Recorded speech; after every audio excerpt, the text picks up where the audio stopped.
Bienvenidos a la Cátedra de Semiología. Hoy le estaremos hablando mi compañera Joana López y mi persona Fabiola Mata sobre la percusión y la auscultación. La percusión es una técnica de exploración física que mediante pequeños golpes con los dedos de las manos sobre la superficie corporal del paciente sirve para delimitar zonas de distinta sonoridad. Su objetivo es determinar el tamaño, la consistencia y los bordes de algunos órganos corporales, detectar la presencia o ausencia de líquidos en área del cuerpo. Tipos de sonido. La percusión de una parte del cuerpo humano produce un sonido característico, según el tipo de tejido que compone el órgano. Los ruidos generados se denominan sonoro o resonante. Suena a hueco en los órganos llenos de aire. Un ejemplo, al percutir el tórax sobre un pulmón normal. El hipersonoro o hiperresonante es como el sonoro pero de tono más alto. Un ejemplo, al percutir el pulmón efisematoso o cuando existe un neumotórax. También tenemos el timpánico, parecido al sonoro pero de una frecuencia más elevada. Ejemplo, al percutir un neumotórax a tensión o un estómago lleno de gas. Mate es un ruido opaco generado al percutir órganos macizos. Un ejemplo, al percutir la base de un pulmón con una neumonía o los huesos, las articulaciones o hígado. Matidez hídrica, como el ruido mate pero más duro. Un ejemplo, en derrames pleurales extenso. Técnica de percutir. En general, hay dos formas de percutir, se encuentra la directa e indirecta. La percusión directa se aplica directamente sobre la superficie que se examina. Se efectúa golpes breves y precisos, con la punta de los dedos de una mano, haciendo juego de muñeca de modo que la mano caiga libremente. Un ejemplo, valorar la sonoridad pulmonar. Una variante en la puñopercusión, aplicar el golpe con la mano formando un puño, que a veces se efectúa para detectar si se desencadena dolor. Un ejemplo, se aplica sobre las fosas lumbares ante sospecha de una pielonefritis. Percusión indirecta. Se apoya un dedo al que se le denomina plexímetro. Habitualmente, el dedo medio o el índice de la mano izquierda en la persona diestra y de la mano derecha en los zurdos, sobre la superficie a examinar, con la punta del dedo medio, dedo percutor, de la otra mano. Se efectúan golpes cortos y en serie de 2 a 3 golpes sobre la articulación interfalángica distal o sobre la falange media o la distal. El dedo plexímetro. Este golpe se aplica en forma perpendicular al dedo plexímetro en ángulo de 90 grados.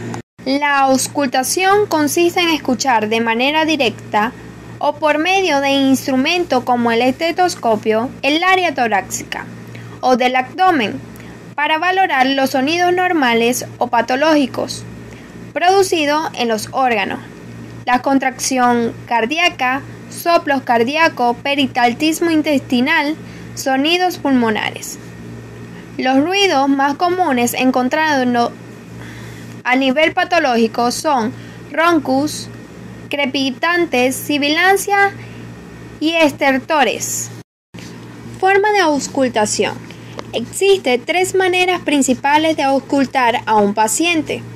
La auscultación inmediata consiste en aplicar directamente la oreja del médico sobre la pared corporal del paciente. Esta forma de auscultación está prácticamente abandonada. La auscultación mediante trompa, que consiste en emplear un tubo rígido con forma de trompeta, aplicando la parte más ancha sobre el cuerpo del paciente y la parte más estrecha en el oído del médico. Esta técnica ha sido utilizada antiguamente por los obstetras para la auscultación fetal, sustituida en la actualidad por la ecografía. La auscultación mediante estetoscopio es la auscultación universalmente más extendida. Consiste en aplicar la membrana del estetoscopio sobre el cuerpo del paciente, que va conectada mediante un tubo flexible a unos auriculares. Con este instrumento se mejora la acústica. La auscultación pulmonar es la técnica exploratoria más importante para evaluar el flujo del aire por el árbol tranqueobronquial. Junto con la persecución, ayuda a evaluar el estado de los pulmones y del espacio pleural. La auscultación consiste en escuchar los ruidos generados por la respiración, los ruidos adventicios añadidos y, si se sospecha alguna anomalía, los ruidos de la voz hablada o susurrada del paciente, que se transmite hasta la pared torácica. El paciente se colocará sentado o de pie. El fonendoscopio se sitúa a cada lado de la columna vertebral, en los costados y en la cara anterior del tórax. Mientras tanto, el paciente va inspirando y expirando según las indicaciones del médico. Tipos de sonidos auscultatorios. Entre ellos tenemos laringotraqueal. Es un ruido que percibe con mayor intensidad en la laringe, tráquea y esternón. Característicamente es un ruido brusco y soplante que se emite durante la inspiración. Murmullo vesicular. Este ruido se percibe en todas aquellas partes en que el pulmón esté en contacto con el tórax. Se ausculta en el tórax posteriormente a nivel del vértice, partes medias y base de los pulmones. Se origina por la entrada de aire hacia los alvéolos pulmonares durante la inspiración. Característicamente es suave y armónico. Roncus o sibilancias son sonidos de timbres altos, como la sibilancia o grave los roncus, producido por el paso del aire a través de las vías estrechadas. En el asma son perfectamente expiratorios y agudos. En la bronquitis son más graves y pueden oírse tanto en inspiración como expiración. Crepitantes son sonidos discontinuos, inspiratorios o teleinspiratorios, producidos por la entrada del aire en un alvéolo ocupado o colapsado. Son por tanto un signo de condensación. Se pueden modificar con la tos. Roce pleural. Se produce por la fricción entre la pleura visceral y la parietal, cuando se han vuelto rugosas por el depósito de un exudado fibroso, produciendo un sonido similar el roce del cuero o un crujido.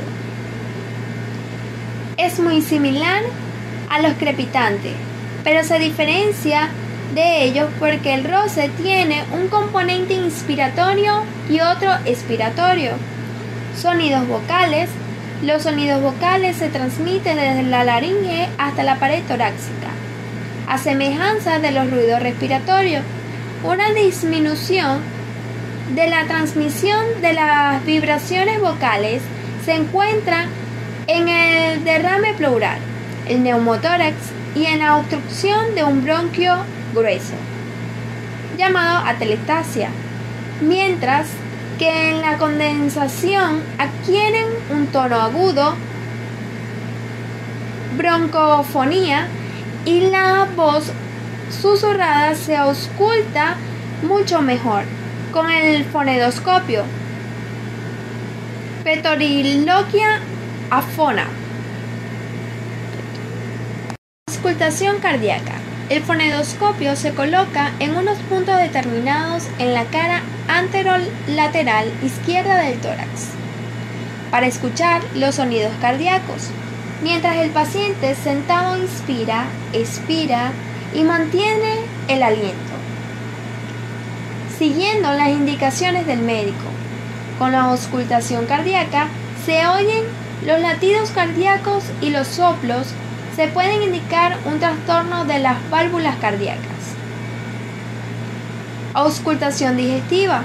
Al aplicar la campana del fonendoscopio sobre los distintos cuadrantes del abdomen, se escuchan los movimientos intestinales que según su frecuencia o intensidad indican la normalidad o la patología. Muchas gracias por su atención.